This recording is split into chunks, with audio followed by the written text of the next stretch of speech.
과도한 보조금 지급과 소비자 차별 등 과열된 이동통신 시장을 정상화하기 위해 단말기 유통구조 개선법 제정이 추진되고 있는데요. 정작 이동통신 유통 현장에서는 통신사들의 영업 행태가 고쳐지지 않으면 시장 안정은 어렵다고 판단하고 있습니다. 최준 기자가 보도합니다. 기형적인 이동통신 시장 구조를 개선하기 위해 추진 중인 단말기 유통구조 개선법.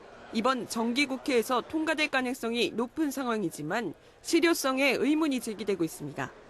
국회 미래창조과학방송통신위원회 이상일 의원이 휴대폰 대리점 128곳을 상대로 설문조사한 결과 응답자의 78%는 이 법안이 효과가 없을 것이라고 답했습니다. 그 이유로는 보조금 경쟁을 막을 수 없기 때문에가 36%, 법안 내용에 실효성이 없기 때문이란 의견이 28%를 차지했습니다. 판매점들은 시장 안정에 가장 필요한 것으로 단말기 가격 인하를 꼽긴 했지만 차감 정책을 비롯한 이동통신 본사의 영업 압박이 지속되는 한 큰 효과를 보지 못할 것으로 판단했습니다. 실제로 설문에 참가한 판매점 10곳 중 8곳은 상한선 초과 보조금을 지급할 때 자체 비용을 쓰는 것으로 나타났습니다. 이동통신 본사가 할당한 영업 실적을 채우지 못하면 수수료가 깎이기 때문에 한 푼이라도 더 받으려면 자체 비용을 써서라도 실적을 메꾸는 수밖에 없는 겁니다.